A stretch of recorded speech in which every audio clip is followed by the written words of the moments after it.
하나님 말씀 전도서 4장 1절에서 6절까지 말씀입니다. 같이 읽겠습니다. 내가 다시 해 아래에서 행하는 모든 학대를 살펴보았도다. 보라, 학대받는 자들의 눈물이로다. 그들에게 위로자가 없도다. 그들을 학대하는 자들의 손에는 권세가 있으나 그들에게는 위로자가 없도다. 그러므로 나는 아직 살아있는 산 자들보다 죽은 지 오랜 죽은 자들을 더 복되다 하였으며 이 둘보다 아직 출생하지 아니하여 해 아래에서 행하는 악한 일을 보지 못한 자가 더 복되다 하였노라. 내가 또 본즉 사람이 모든 수고와 모든 제조로 말미암아 이웃에게 시기를 받으니 이것도 헛되어 바람을 잡는 것이로다. 우매자는 팔짱을 끼고 있으면서 자기의 몸만 축내는도다. 두 손에 가득하고 수고하며 바람을 잡는 것보다 한 손에만 가득하고 평온함이 더 나으니라. 아멘. 여러분, 보석 중에 보석이 다이아몬드라 그러죠. 다이아몬드 보셨습니까? 제가 별로 구경을 못 해봐가지고 실물을 보여드리기 어렵습니다. 다이아몬드 중에서도 레드 다이아몬드가 가장 비싸다 그럽니다. 얼마쯤 되는가 하면 1캐럿에 100만 불쯤 한다 그럽니다. 100만 불이면 한국 돈으로 얼마죠? 10억이 넘는다는 거죠. 1캐럿은 얼마쯤 됩니까? 제가 보니까 1캐럿은 0.2g이랍니다. 0.2g은 얼마쯤 됩니까? 보기도 어렵겠죠. 눈에 잘 보이지 않는 그 1캐럿 하나가 100만 불이다.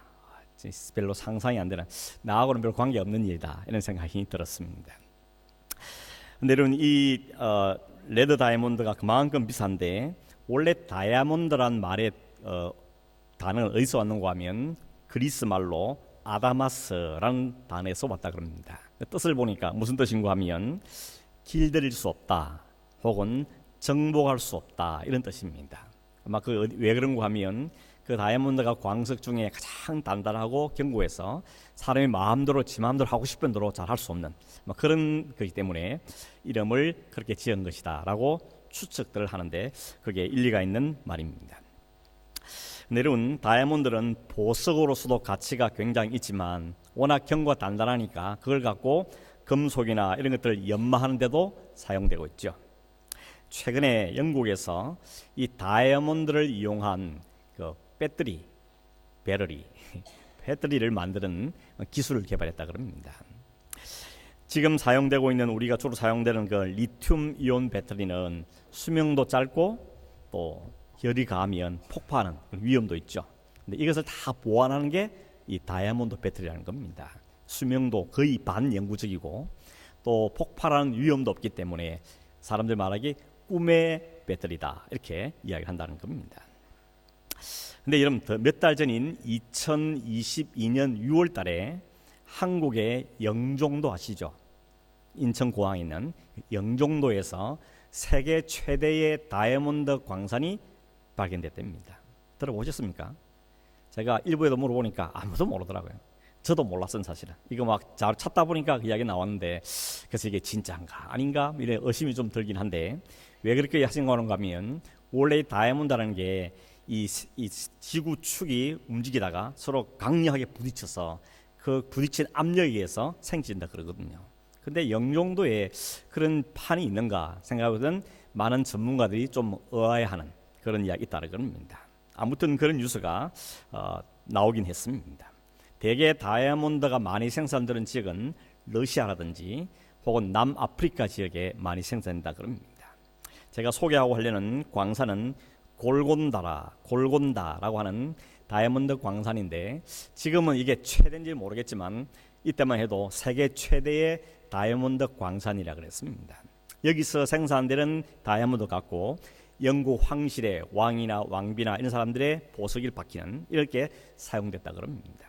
근데 이 광산이 발견된 데서 좀 아주 기막힌 배경적인 이야기가 하나 있습니다. 그 이야기를 좀 이야기하고 싶어서 이 이야기를 꺼냈는데, 원래 이 골곤다 광산은 어떤 땅에 있는가 하면 알리 하베트라는 사람이 경영하는 목장이었답니다. 목장이 뭔지는 아시죠? 큰 목장이었다 그럽니다.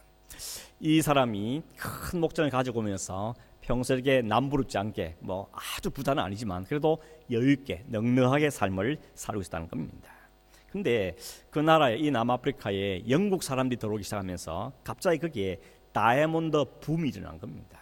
그래서 여기저기서 다이아몬드 광산이 발견돼 가지고 그 광산을 갖고 있는 사람은 떼부자가 되는, 막 벼락부자가 되는 이런 일이 여기저기 막 소리 들리는 겁니다. 멀리서도 아니고 가까이서 들리는 거죠.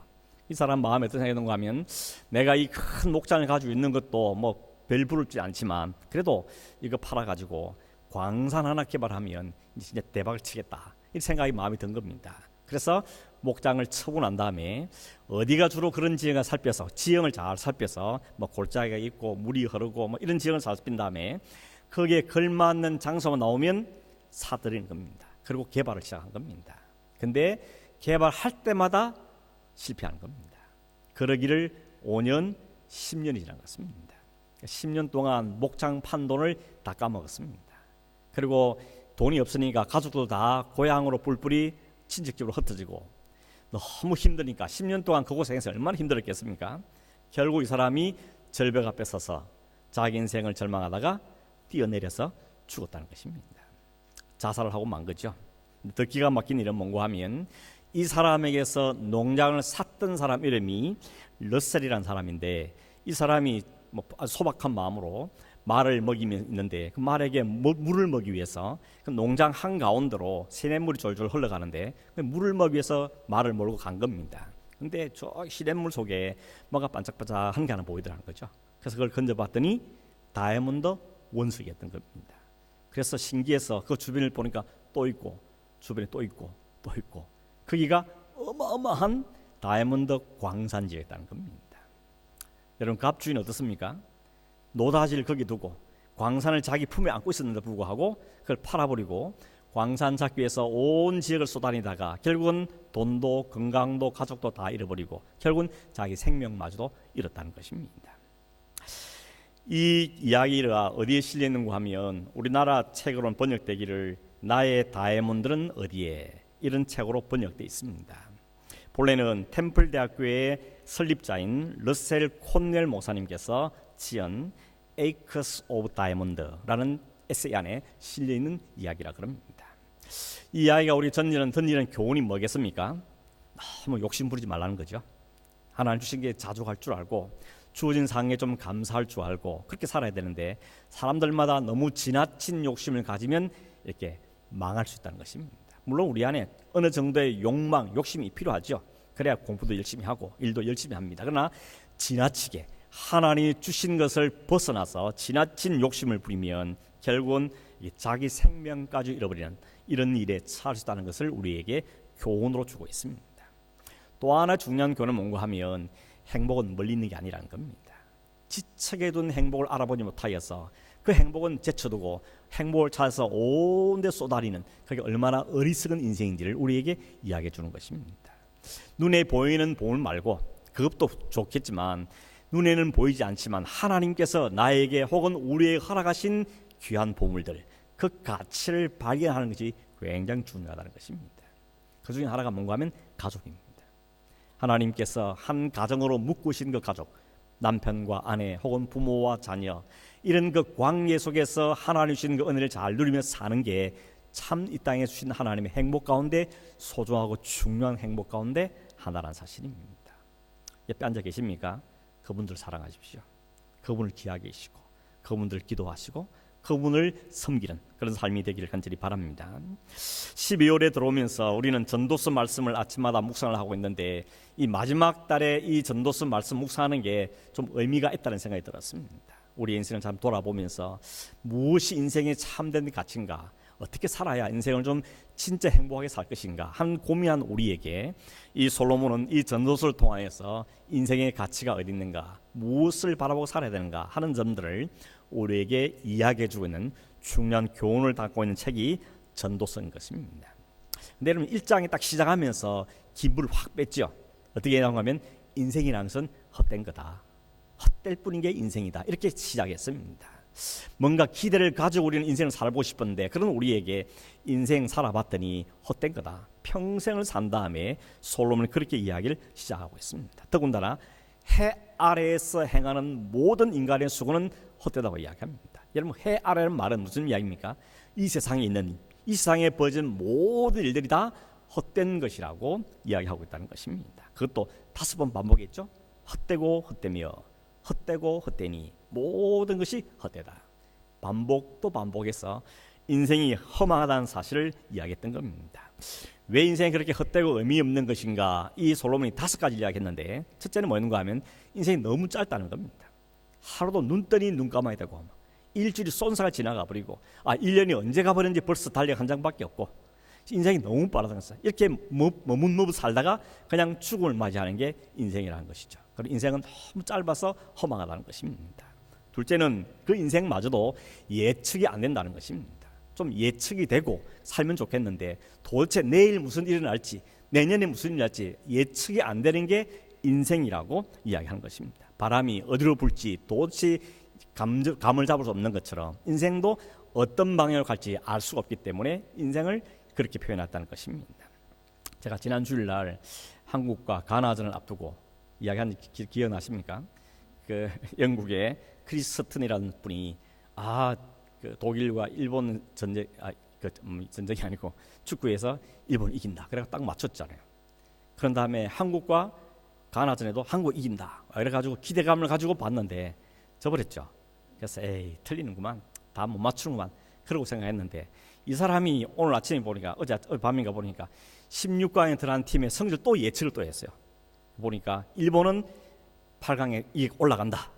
한국은 못 올라간다. 이렇게 예측했더라고요. 그래서 이번에는 지난주에는 그 예측 좀 됐으면 좋겠다 이런 마음이 들었는데 오늘은 그래 반대로 되라 이런 마음이 사실이 드는 것이죠. 사람이 예측을 못해요.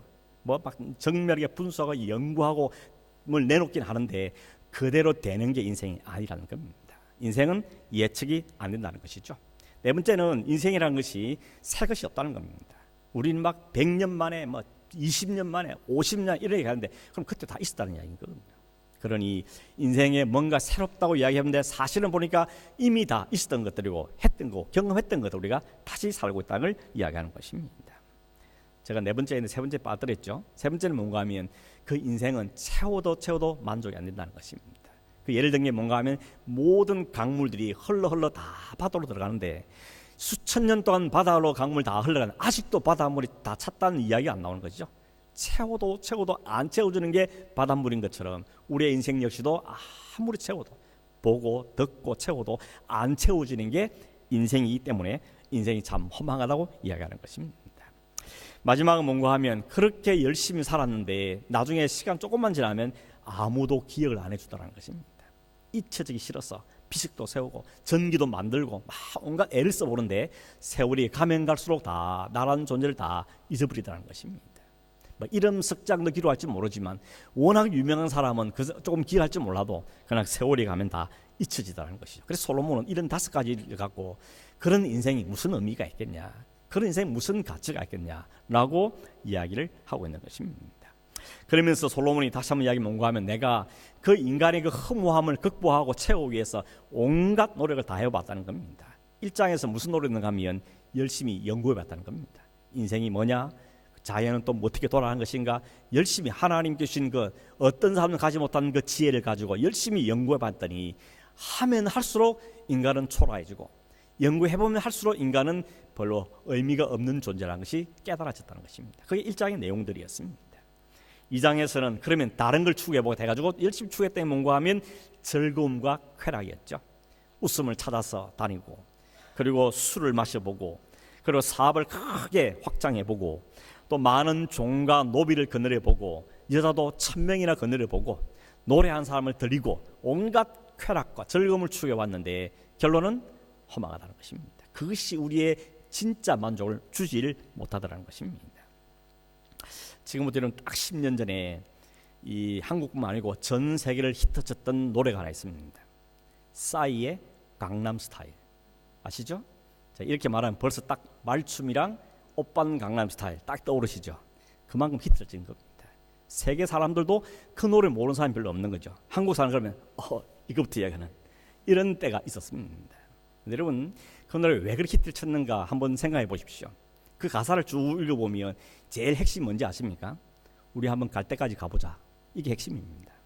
뭐 세상 뭐 별 거 있냐? 나도 괜찮은 사람, 너도 괜찮아. 우리 갈 때까지 한번 가보자. 이게 싸이 그 노래에 있는 제가 생각에는 그게 내용이라는 겁니다. 그래서 어떤 목사님이 이렇게 말하더래요. 3000년 전에 솔로몬이 3000년 전에 싸이다. 갈 때까지 가봤다는 겁니다. 하고 싶은 거 다 해보고 보고 싶은 거 다 보았고 가지고 싶은 거 다 가져봤고 모든 거 다 해봤다는 겁니다. 근데 그 결론이 3000년 전이나 지금이나 동일한 겁니다. 허망하다는 것입니다. 그걸로는 우리 인생을 충분히 채울 수가 없다는 이야기인 것을 하는 것입니다. 3장에서는 뭐라고 하는가 하면 범사의 모든 것들은 정해진 때가 있고 타이밍이 있고 그건 반드시 기한이 정해져 있는 거다. 잘 살아도 타이밍이 때가 있는 거고 힘들고 어려울 만나도 때가 다 있는 거다. 그러니 이 모든 때라는 것이 하나님이 정하신 것이고 우리를 괴롭히고 골탕 먹이려고 태운 뜻이 아니고 우리를 하나님 원하신 자로 이끌어 가기 위한 타이밍이기 때문에 순응하라는 겁니다. 그리고 하나님을 신뢰하라는 겁니다. 하나님이 내 인생을 이끌어 가신다. 지금 좀 어려워도 이 어려움은 또 때가 있으니 지나갈 거라 생각하고 또 너무 좋아도 거기에 교만하지 말고 이에서 주신 목적이 이럴 거다. 그 하나님의 목적과 때를 분별하면서 하나님 인도하시면 잘 순종해서 살라는 것이 3장의 내용이었습니다. 4장에 딱 들어오면 솔로몬이 이번에 뭘 이야기하는가 하면 사회의 부조리한 일들을 이야기합니다. 두 가지를 이야기하는데 오늘 두 가지를 생각하려고 하는데 하나는 뭔가 하면 악덕이 가득한 이 학대받는 일을 이야기합니다. 또 하나는 뭔가 하면 시기심을 이야기하고 있습니다. 1절을 다시 보시면 이렇게 되어 있습니다. 내가 다시 해 아래에서 행하는 모든 학대를 살펴보았도다. 보라, 학대받는 자들의 눈물이로다. 그들에게 위로자가 없도다. 그들을 학대하는 자들의 손에는 권세가 있으니 그들에게는 위로자가 없도다. 솔로몬이 열심히 세상을 살펴보고 또 살펴보니까 세상에는 학대가 있다는 것입니다. 여러분, 학대라는 단어가 뜻이 뭔지 아십니까? 히브리 원래 단어 뜻은 상대방을 괴롭히거나 가혹하게 대하는 것, 이걸 학대라고 이야기합니다. 오늘 시대에는 누가 이런 학대의 대상인가 하면 주로 어린 아이들, 힘없는 어린 아이들이나 혹은 나이가 너무 많은 노약자들, 이런 분들이 학대의 대상이 되고 있다는 사실을 오늘 세상에서 이야기해 줍니다.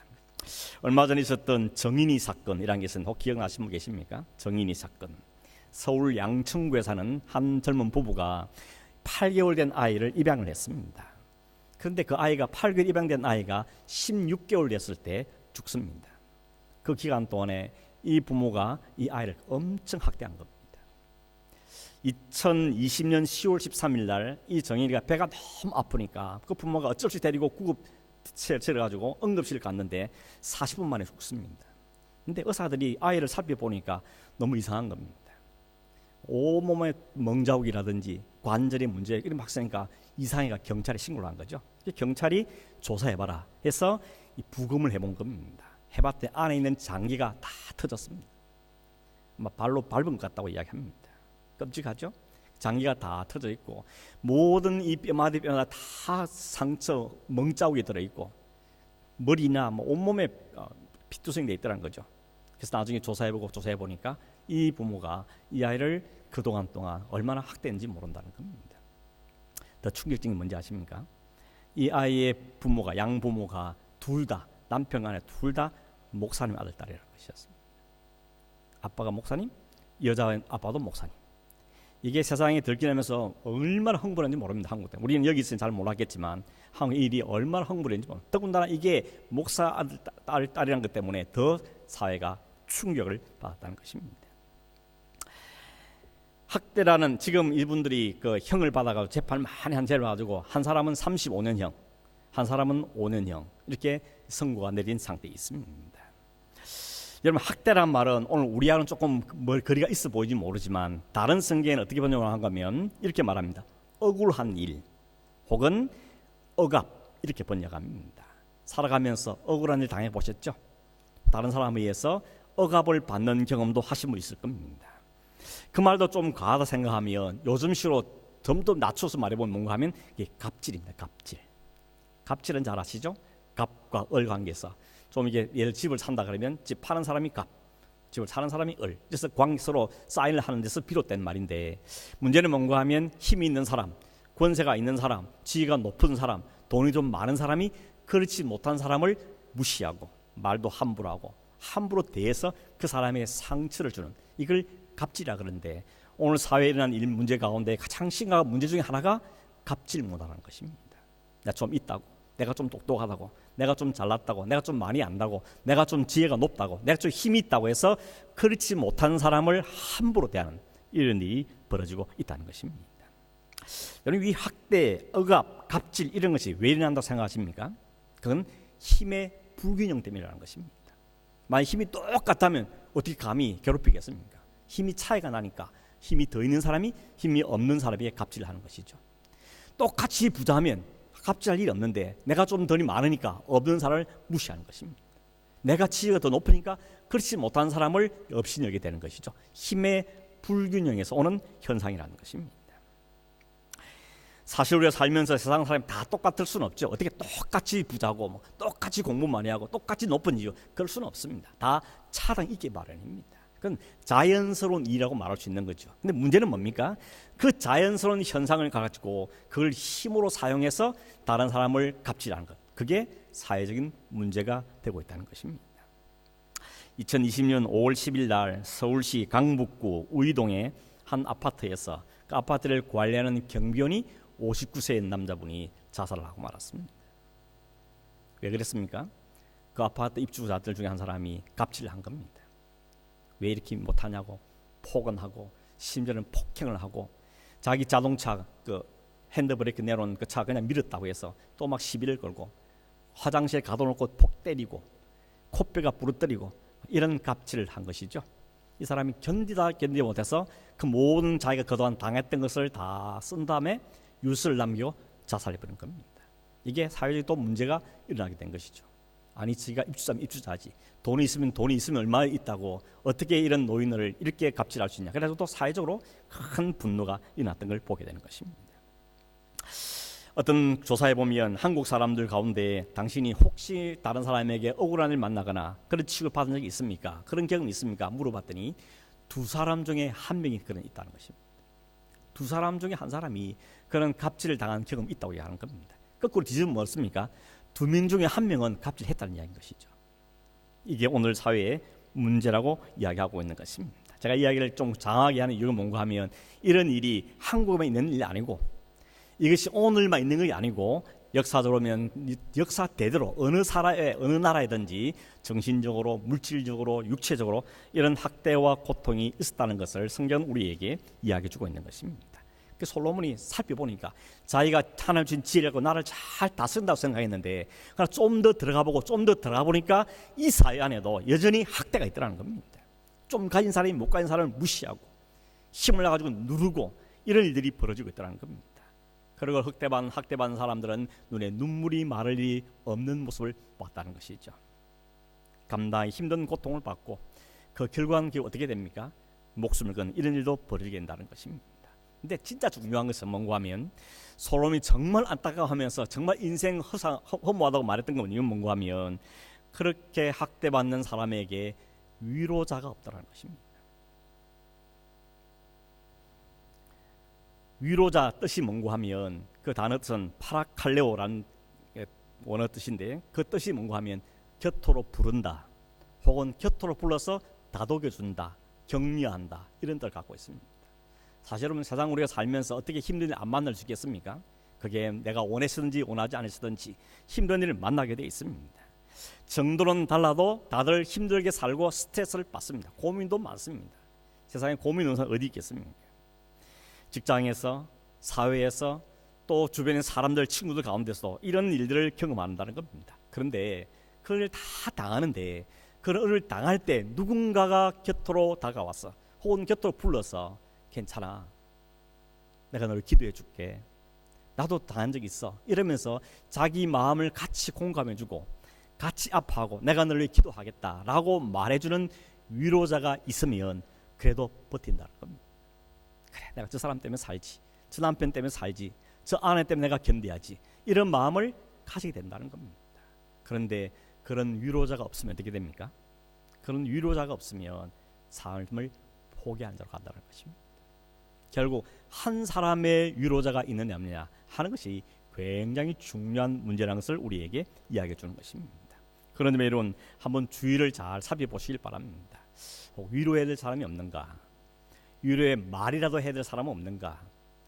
위로를 함께 나눠 밥이라도 함께 해야 될 사람이 없는가? 우리 이 연말에 특별히 한번 돌아보는 기회가 되기를 간절히 바랍니다.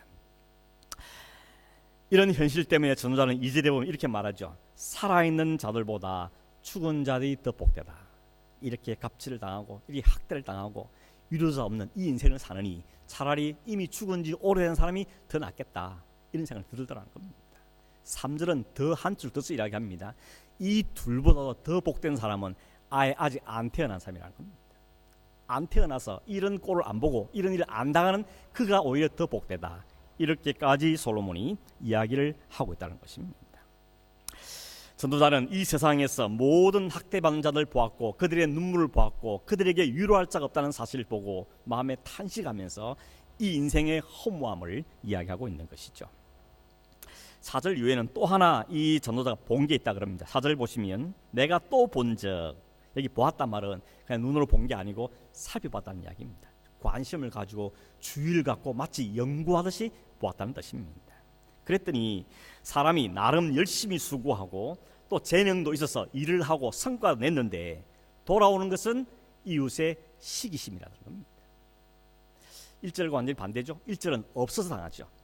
힘이 없어서, 돈이 없어서, 권력이 없어서 무시를 당하고 학대를 당했는데 4절은 돈도 있고 힘도 있고 재능도 있어서 나름 열심히 살았는데 그래서 결과는 내놓았는데 사람들이 그걸 보고 박수 쳐주거나 칭찬하는 게 아니고 시기심 보이다는 겁니다. 따가운 눈총으로 보더라는 것입니다. 힘이 없을 때는 힘이 없다고 당하고 있어서 뭘 했더니 그 했다고 또 시기를 하고, 이게 인생이라고 지금 솔로몬이 이야기하고 있는 것입니다. 참 답답한 세상이죠. 살기 힘든 세상이 아니겠습니까? 내가 땅 샀는데 사촌이 왜 배가 아픕니까? 배 아플 게 하나도 없는데 배가 아프더라는 겁니다. 일본이 16강 진출했다 그렇게 좋아하다가 한국이 진출했다 그러니까 갑자기 배 아파하더라는 겁니다. 이런 일이 있을 수 있겠습니까? 다른 사람이 잘 되면 그냥 축복해주면 좋을 때, 축하해주면 좋을 텐데 왜 저렇게 성공했을까? 어떻게 됐을까? 뭐가 있을 거야? 이렇게 살펴보는 이런 것들이 있다는 겁니다. 여러분 세상이 왜 이렇게 있다 생각하십니까? 성경은 답을 분명히 줍니다. 죄 아래 있기 때문에 그렇습니다. 여기 전도서에 많이 반복되는 장 하나만 해 아래서 행하는 모든 사람의 수가 헛되다 그랬는데 해 아래서 말은 바꾸고 말하면 세상에서라고 말할 수 있고 다르게 말하면 죄 아래서라는 겁니다. 돌아가 보시죠. 하나님 처음 창조한 그 에덴 동산에 죄가 없을 때 상태 어땠습니까? 학대 없습니다. 시기심 없습니다. 평화가 있습니다. 축복 가운데 있습니다. 감사가 충만했습니다. 그런데 세상에 죄가 들어오면서부터 그 죄가 인간들의 마음을 지배하면서부터 온갖 이런 부작용들이 일어나게 된 것입니다. 벌써 여러분 아담과 하와 관계부터 깨지잖아요. 저 마누라 때문에 그랬다고, 마누라는 저 뱀 때문에 그렇다고 핑계하고 원망하고 불평하고 책임 전가하고 일이 벌써 거기서 버릇이 시작하는 것입니다. 하나님의 쫓겨가 나서 그 아들 때 제일 먼저 하는 현상이 뭐였습니까? 살인. 그것도 형이 동생을 죽여버리죠. 이유가 뭐였습니까? 왜 내 예배는 안 받고 저 예배만 받아? 이 말이 됩니까 여러분? 내가 그러면 내 예배를 하나님 왜 안 받았을까? 내가 뭘 잘못했을까? 살펴서 하나님이 받으실 만한 예배로 가야 그게 정상이죠. 근데 그거는 안 생각 안 하고 왜 내 예배 안 받으시냐고 저 동생을 기어와서 죽여버리는 것입니다. 여러분 이것이 남일이 아닌 거 아시죠? 우리 안에 이런 마음이 다 있습니다. 뭐 의도적으로 하지 않는다 할지라도 사촌이 땅을 사면 괜히 나도 배가 아팠더라는 겁니다. 남의 집안 자식이 잘 되면 박수 치면서도 배가 아픈 거죠. 이런 마음이 생기는 것이 다 우리가 죄 아래 있기 때문에 생긴 현상입니다. 여러분을 탓하거나 우리를 탓하라는 것이 아니고 죄 아래 있는 세상 그럴 수밖에 없다는 겁니다. 그게 어쩌면 정상이라고 말할 수밖에 없는 상태라는 것입니다. 죄는 이렇게 세상을 억압과 분노와 시기와 경쟁으로 몰아넣습니다. 관계를 깨뜨립니다. 스스로 절망하게 만듭니다. 목숨을 끊게 만듭니다. 여러분 오늘 세상이 참 순수하지 못하지 않습니까? 그래서 누가 뭘 말해도 그냥 그대로 받으면 되는데 왜 저렇게 말하지? 무슨 의도로 저렇게 말한 거지? 뒤에 무슨 속마음 또 있는 건 아닐까? 생각을 해야 되는 겁니다. 이게 얼마나 피곤한 인생입니까? 축하 좀 감사합니다. 뭐 하면 그럼 이러면 될 텐데 저게 또 무슨 생각이 저렇게 말할 걸까? 이걸 계산해야 되니까 인생살이 자체가 너무 힘든 겁니다. 순수하게 살면 좋겠는데, 편안하게 살면 좋겠는데, 그대로 받으면 좋겠는데, 그게 안 되는 게 우리가 다 어디 있다고요? 죄 아래 있기 때문에. 죄가 이 세상을 지배하기 때문에, 그 죄가 사탄이 이 세상을 지배하기 때문에 이런 일이 오늘도 벌어지고 있다는 것입니다. 그래서 솔로몬은 탄식을 하는 겁니다. 세상에 억압이 가득하고 학대가 가득하고 그 눈물이 가득하고 그를 위로할 자가 없구나. 탄식을 하고 있는 것입니다. 여러분, 솔로몬이 비록 이렇게 시작은 했지만 전도서가 끝날 때 가면 어떻게 했습니까? 탄식이 다가 아니라는 겁니다. 절망이 끝이 아니라는 겁니다. 그 절망을 벗어날 수 있는 길이 있다는 걸 이야기하는 것이죠. 위로자가 없다고 말하는데 사실 성경은 위로자가 있다고 우리에게 이야기하고 있습니다. 위로자 무슨 뜻이라 그랬습니까? 곁에 불러주는 것, 곁에 불러서 위로하시는 것, 좋은 말 한번 던져주는 것, 밥에도 같이 먹자 해주는 것, 그게 바로 위로자라는 것입니다. 인간의 위로는 한계가 있죠. 24시간 붙어 있을 수도 없고 늘 살펴볼 수도 없습니다. 그러나 우리의 완전하고 영원한 위로자가 있다는 게 성경의 강력한 증거인 것입니다. 그게 누굽니까? 위로자, 보혜사, 파라클레토스, 성령님이 우리의 위로자라는 것입니다. 그 위로자는 한계가 없습니다. 그 위로자는 계산하지 않습니다. 그 위로는 우리를 위해서 자신을 다 내어주신 분입니다. 그분이 완벽하고 완전한 우리의 위로자라는 것입니다. 오늘 설교 제목이 뭔가 하면 그들에게는 위로자가 없도다. 그들은 누굽니까?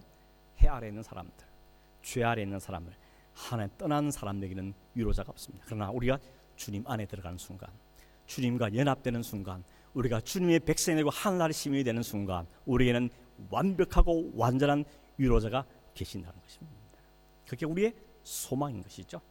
세상을 봐도 사람을 봐도 별 소망이 없는데, 그러나 하늘을 쳐다보고 우리의 영원하신 위로되신 그 하나님이 이 땅에 오셔서 우리의 그 신음하고 고통받는 죄의 문제를 다 해결해 주시고 누구든지 내게 오면 내가 너를 쉬게 하겠다고 말씀하신 그 주님이 오늘 나의 구주시고 나를 사랑하신다는 그 사실 앞에 우리는 소망을 갖게 된다는 것입니다.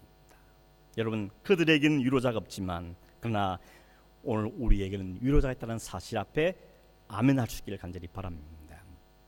그럼 아멘 하셔야 되는데, 아멘이십니까? 아멘이셔야 됩니다. 물론 여러분 그렇지 않은 세상 사람들도 아니 우리도 위로자 있다고 그럼 말할 수 있게, 나도 친구도 있고 뭐 아버지도 있고 그럴 수 있습니다. 그러나 그 위로자는 한계가 있는 위로자죠. 우리의 근본적인 문제에 대해서는 위로할 수 없는 위로자인 것입니다. 그저 눈에 보이는 한순간에 불과한 위로자이라는 것입니다. 주님 안에 있는 사람, 주님께서 우리를 위해서 내어주신, 하나님께 우리를 내어주신 그 아들을 구주로 받아들인 사람, 그 주님 나의 주인이 된 사람은 그 주님이 영원토록 우리의 주인이 되어주시고 그 아들이 우리의 모든 죄를 해결할 뿐만 아니라 그 아들이 하늘로 가시면서 우리의 성령을 다시 보내주셔서 세상 끝날까지 내가 너희와 함께하다 약속해 주시고 내가 다시 오면 이제 더 이상 눈물이 없는, 더 이상 학대가 없는, 더 이상 고통이 없는 곳에서 내가 영원히 살게 하겠다 하고 우리에게 약속을 주시고 가신 겁니다. 그 주님이 오실 날 우리가 기다리는 이유가 어디 있습니까? 그 날이 되면, 그 주님과 살게 되면 우리에는 더 이상 학대도, 더 이상 시기심도, 더 이상 눈물도 없는 하나님의 나라에 살게 것을 알기 때문인 것입니다. 결국 솔로몬이 세상의 불합리와 부조리와 학대와 시기와 경쟁을 보면서 절망하고 탄식했지만 그 절망과 탄식을 어디로 이끌기 위해서입니까? 우리의 영원한 위로하실 주님께로 그리스도에 이끌어가기 위한 탄식이라는 겁니다. 지난주에 말씀드렸지만 우리는 절망해야 됩니다. 절망하지 않으면 바라보지 않습니다. 그래서 우리를 절망의 자로 밀어넣는 겁니다. 그 절망의 자리에서 눈을 들어서 위를 보라는 겁니다. 그때 우리가 진짜 보답을 보게 되고 진짜 우리의 소망을 발견하게 된다는 것입니다. 솔로몬은 우리에게 일단 절망, 탄식을 밀어넣지만 그게 끝이 아니고 우리의 영원한 소망이 있다는 사실을 우리에게 보여주면서 같이 그 길로 가자는 것입니다. 그 삶을 살자는 겁니다. 그 삶이 허황된 삶이 그 삶 우리에게 약속되어 있는 삶이라 우리에게 말씀해주고 있는 것입니다. 마태복음 11장 28절에 수고하고 무거운 짐진 자들아 다 내게로 오라. 그럼 뭐 준답니까? 돈을 준다는 게 아니고 자리를 준다는 게 아니고 권세를 준다는 게 아니고 쉼을 준다 그랬죠. 평안을 준다는 겁니다. 만족을 준다고 이야기하고 있는 것이죠. 우리 1절 안 했지만 내일 본문이지만 12절에 보면 이런 말씀이 있습니다. 한 사람이면 패하겠거니와 두 사람이면 맞설 수 있나니 세 겹줄은 쉽게 끊어지 아니하느니라. 세 겹줄이 누구 줄이겠습니까? 하나는 네 줄 같고, 하나는 또 하나는 네 줄인 같고, 세 번째 줄은 주님이신 것이죠. 두 사람이 함께 사는 것도 유익하고 도움이 되겠지만 반드시 또 한 분, 그 가정의 주인, 그 관계에서의 주인 되시는 분이 거기에 함께 있을 때 그것은 끊을 수 없다는 겁니다. 아무리 사탄이 발악을 해도, 아무리 사탄이 온갖 공격을 해도 주님이 거기에 함께 섞여 있는, 주님 안에 하나가 되어버린, 주님을 머리로 세우신 가정과 교회와 또 그 공동체는 하나님이 지킨다고 우리에게 말씀하고 있는 것입니다. 그런 차원에서 여러분, 주님이 여러분의 인생의 주인 되길 바랍니다. 주님이 여러분의 가정의 주인 되시고 머리 되시길 바라고, 주님이 이 교회의 머리이신 것을 우리가 분명히 믿고 확신하고 주장하는 우리가 되어야 되는 것입니다. 지금도 수많은 사람이 고통 가운데 몸부림치고 삽니다. 자연의 문제, 건강의 문제, 전쟁의 소용돌이 온갖 신음을 하고 삽니다. 깨지고 상한 마음 때문에 신음하고 죽음까지도 가는 일들이 벌어진 이때에 하나님 우리에게 우리의 진정한 위로가 되시고 우리의 구원자 되신 예수 그리스도가 계신 우리에게 오늘도 말씀하고 있는 것입니다. 이 주님을 혹시라도 아직 못 만난 분 계시면 나도 주님 좀 만나게 해주십시오. 한 번 좀 만나 주십시오. 그런 소망을 갖게 되길 바라고, 이미 주님 만났음에도 불구하고 그 주님의 관계가 소원해진 분들은 다시 그 관계를 회복하길 바랍니다. 말씀과 기도와 성령 안에 깨어 있으므로 주님 관계를 돈독하게 튼튼한 삼겹줄을 잘 묶어서 하나님께서 감사하고 기뻐하고 소망이 넘치는 삶을 살아가는 그런 저 여러분 되기를 주의 이름으로 축원합니다. 기도하겠습니다. 고마우신 하나님 아버지, 죄 아래 있는 세상에는 허무밖에 없고 헛됨밖에 없고 탄식과 눈물밖에 없지만 주님이 우리를 덮으시고 주님 우리를 품에 안으시고 우리의 보혜사가 되실 때 우리는 그 안에서 쉼을 얻고 만족을 누리며 기쁨과 소망을 가진 삶을 살게 됨을 우리의 오늘도 말씀해 주신 것을 감사합니다. 원하옵나니 주님, 우리의 주인 되시고 우리의 구주 되시는 그 주님을 우리가 늘 붙잡고 소망하며 살게 하시고 우리와 늘 동행하시는 성령 하나님의 능력을 힘입어서 믿음의 삶을 잘 살아갈 수 있는 저희 되게 하여 주시기를 원합니다.